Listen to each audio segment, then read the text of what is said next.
Telugu Desam party వ్యవస్థాపకుడు ఎన్టీఆర్ 28వ వర్ధంతిని party శ్రేణులు అభిమానులు నిర్వహిస్తున్నారు. హైదరాబాద్ ఎన్టీఆర్ ఘాట్ లో ఘనంగా నివాళులు అర్పిస్తున్నారు. ఎన్టీఆర్ కి ఆయన కుటుంబ సభ్యులు పుష్పాంజలి ఘటించారు. జూనియర్ ఎన్టీఆర్ తన సోదరుడు కళ్యాణ్ రామ్ తో కలిసి వచ్చి వేకోజామునే తాతగారికి నివాళులర్పించారు. తెలుగు జాతి ఆత్మ గౌరవ ప్రతీక అయిన ఎన్టీఆర్ కి శ్రద్ధాంజలి ఘటించేందుకు టీడీపీ శ్రేణులు భారీ సంఖ్యలో తరలివచ్చారు.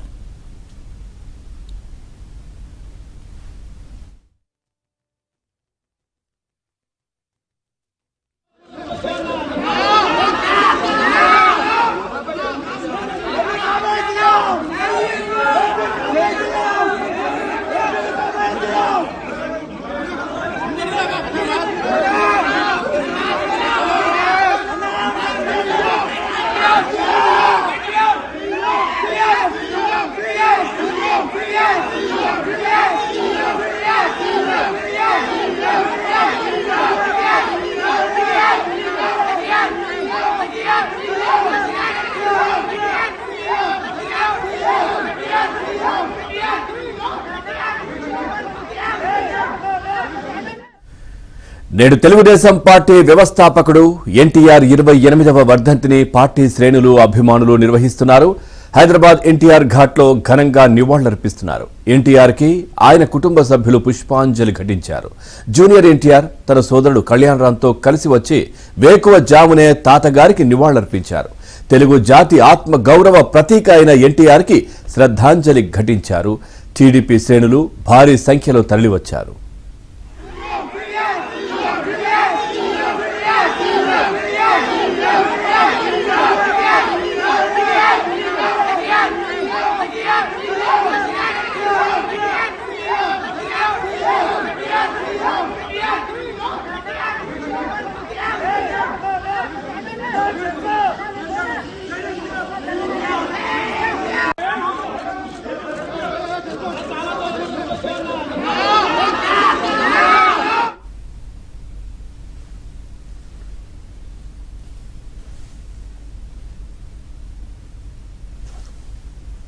నేడు తెలుగుదేశం పార్టీ వ్యవస్థాపకుడు ఎన్టీఆర్ 28వ వర్ధంతిని పార్టీ శ్రేణులు అభిమానులు నిర్వహిస్తున్నారు.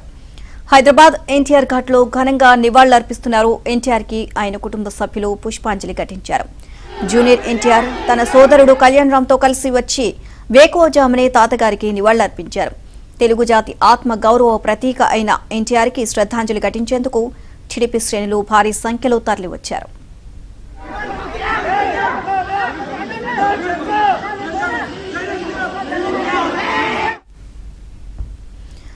ఇదే అంశానికి సంబంధించి మరిన్ని అప్డేట్స్ మా కరెస్పాండెంట్ ఎన్టీఆర్ ఘాట్ నుంచి నరేష్ మరిన్ని అప్డేట్స్ అందిస్తారు. సో నరేష్,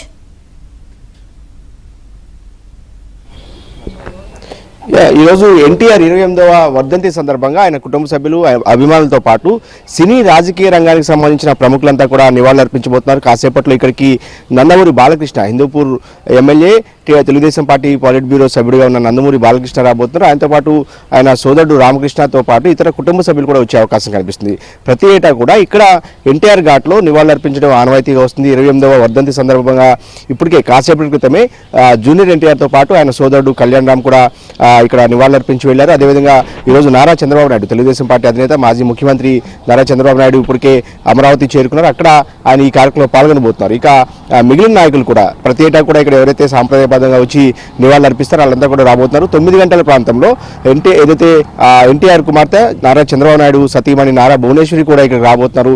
9 గంటల ప్రాంతంలో ఆమె ఇక్కడ నివాళులర్పించబోతున్నారు. అదేవిధంగా రాష్ట్ర వ్యాప్తంగా 2 తెలుగు రాష్ట్రాలతో పాటు ప్రపంచవ్యాప్తంగా కూడా తెలుగు రాష్ట్రాలతో పాటుగా ఇతర తెలుగు వాళ్ళు ఎవరైతే ఉంటారో వాళ్ళంతా కూడా ఎన్టీఆర్ వర్ధంతి సందర్భంగా పలు సేవా కార్యక్రమాలు కూడా నిర్వహించబోతారు. ఏటా కూడా ప్రతి ఏటా అన్నదాన కార్యక్రమాలతో పాటు పేదలకు పండ్లు, అదేవిధంగా దుప్పట్లు లాంటి పంపిణీ కార్యక్రమాలతో పాటుగా ఎవరికి చేతనైనంత సహాయాన్ని వాళ్ళు చేయటం ఆనవాయితీగా వస్తుంది. కాబట్టి ఈ ఏడాది కూడా రాష్ట్ర వ్యాప్తంగా కూడా ఈ కార్యక్రమాలు 2 తెలుగు రాష్ట్రాల్లో కొనసాగుతున్నాయి. అదేవిధంగా అమర్జ్యోతి ర్యాలీ కూడా రసూల్పురా నుంచి ఏదైతే మాజీ మంత్రి శ్రీపతి రాజేశ్వర్ ఉన్నారో ఆయన ప్రారంభించిన అమర్జ్యోతి ర్యాలీని ప్రస్తుతం ఆయన తనయుడు శ్రీపతి సతీష్ కూడా అమర్జ్యోతి ర్యాలీని ఎన్టీఆర్ రసూల్పురా నుంచి ఎన్టీఆర్ ఘాట్ వరకు తీసుకురాబోతున్నారు. సో ఇవన్నిటికి సంబంధించిన కార్యక్రమాలన్నిటి కూడా ఏర్పాట్లు పూర్తయి మనతో పాటు తెలుగుదేశం పార్టీ నాయకులు ఉన్నారు. ప్రధానంగా ఎవరెవరు ఇప్పుడు రాబోతున్నారు ఇక్కడికి కాసేపట్లో? ఇప్పుడు 7:15 సుమారుగా నందమూరి బాలకృష్ణ గారు వస్తారు. దాని తర్వాత 9 గంటల ప్రాంతం లోపల మేడం, చిన్న మేడం, తర్వాత భువనేశ్వరి గారు, బ్రాహ్మణి గారు, తర్వాత దేవాంశ్ అందరూ వస్తారు. 9:30 ఆ ప్రాంతంలో రసూల్పురా చౌరస్తా నుంచి అక్కడి నుంచి సతీష్ గారి ఆధ్వర్యంలో అమరజ్యోతి ర్యాలీ అనేది ఉన్నది. ఆ ర్యాలీని అక్కడ రామకృష్ణ గారు ప్రారంభిస్తారు, సుహాసిని మేడం గారు కూడా ప్రారంభిస్తారు. అక్కడి నుంచి ఇడికి తీసుకొని రావడం జరుగుతుంది. తర్వాత 10 గంటల ప్రాంతం లోపల ఎన్టీఆర్ ట్రస్ట్ భవన్లో నారా భువనేశ్వరి గారు లెజెండరీ బ్లడ్ డొనేషన్ క్యాంపును స్టార్ట్ చేస్తారు. ఉచిత వైద్య శిబిరాలన్నింటినీ కూడా, అంటే కళ్ళజోడు కానివ్వండి, ఇతరటువంటి పరీక్షలు కానివ్వండి, అన్ని ఉచితంగా జరిపిస్తారు. దాని తర్వాత వృద్ధులకి, కొంచెం వికలాంగులకి దుప్పట్లు పంపిణీ చేస్తారు. సుమారు 4 గంటల ప్రాంతం లోపల ఫిలిం నగర్ క్లబ్ లోపల టిడి జనార్దన్ గారి ఆధ్వర్యంలో అక్కడ కూడా ఒక చిన్న ప్రోగ్రాం ఏర్పాటు జరగడం జరిగింది. పలు సేవా కార్యక్రమాలు కూడా నిర్వహిస్తున్నట్టు తెలుస్తుంది. ఎలాంటి సేవా కార్యక్రమాలు ఈరోజు నిర్వహిస్తారు? కేవలం ఒక ఆంధ్ర తెలంగాణ అనేది ఒక ప్రాంతంలో కాకుండా యావత్ భారతదేశంలో ఉన్నటువంటి చాలామంది ఎన్టీ రామారావు యొక్క అభిమానులు తెలుగువాడి కీర్తిని, ఖ్యాతిని నలుదీశలా వెలువరించినటువంటి ప్రపంచంలో ఉన్నటువంటి తెలుగు వాళ్ళందరూ కూడా అమెరికా, ఆస్ట్రేలియా, కొన్ని చాలా కంట్రీస్ లోపల కూడా ఈరోజు ఎన్టీ రామారావు గారి వర్ధంతిని వేడుకల్ని చాలా ఘనంగా జరుపుకుంటున్నారు సార్. ఇది మొత్తానికి కాసేపట్లోనే నందమూరి బాలకృష్ణ ఇక్కడికి రాబోతున్నారు. ఆ తర్వాత కుటుంబ సభ్యులు కూడా ఇక్కడికి వచ్చే అవకాశం కనిపిస్తుంది. నందమూరి సుహాసిని కావచ్చు, రామకృష్ణ కావచ్చు, ఇతర కుటుంబ సభ్యులు కూడా ఇక్కడ నివాళులర్పించడం ప్రతి ఏటా ఆనవాయితీ వస్తుంది కాబట్టి ఈ ఏడాది కూడా దాన్ని కొనసాగించబోతున్నారు. అదేవిధంగా పలు సేవా కార్యక్రమాలు ఎన్టీఆర్ ట్రస్ట్ భవన్ ఆధ్వర్యంలో కూడా మెగా బ్లడ్ లెజెండరీ క్యాంప్తో పాటుగా వివిధ రకాల పరీక్షలు ఉచితంగా ప్రజలకు కూడా చేయాలని చెప్పి భావించిన నేపథ్యంలో దానికి సంబంధించిన ఏర్పాట్లు ఇప్పటికే ఎన్టీఆర్ ట్రస్ట్ పూర్తి చేసిన పరిస్థితి. 10 గంటల ప్రాంతంలో ఏదైతే మొదట ఇక్కడికి రాబోతున్న నారా భువనేశ్వరి ఇక్కడ నివాళులర్పించిన తర్వాత ఆమె ఎన్టీఆర్ ట్రస్ట్కి, ఏదైతే ఎన్టీఆర్ భవన్లో ఉన్న ట్రస్ట్కి చేరుకుంటారో అక్కడ పలు సేవా కార్యక్రమాలు కూడా ఆమె నిర్వహించబోతున్నారు. ఏదైనప్పటికీ కూడా ఈ కార్యక్రమాన్ని అయితే తెలుగుదేశం పార్టీ కావచ్చు, ఎన్టీఆర్ అభిమానులు కావచ్చు, ఏదైతే తెలుగు రాష్ట్రాలతో పాటు ప్రపంచవ్యాప్తంగా చాలా ఘనంగా నిర్వహిస్తున్నారు.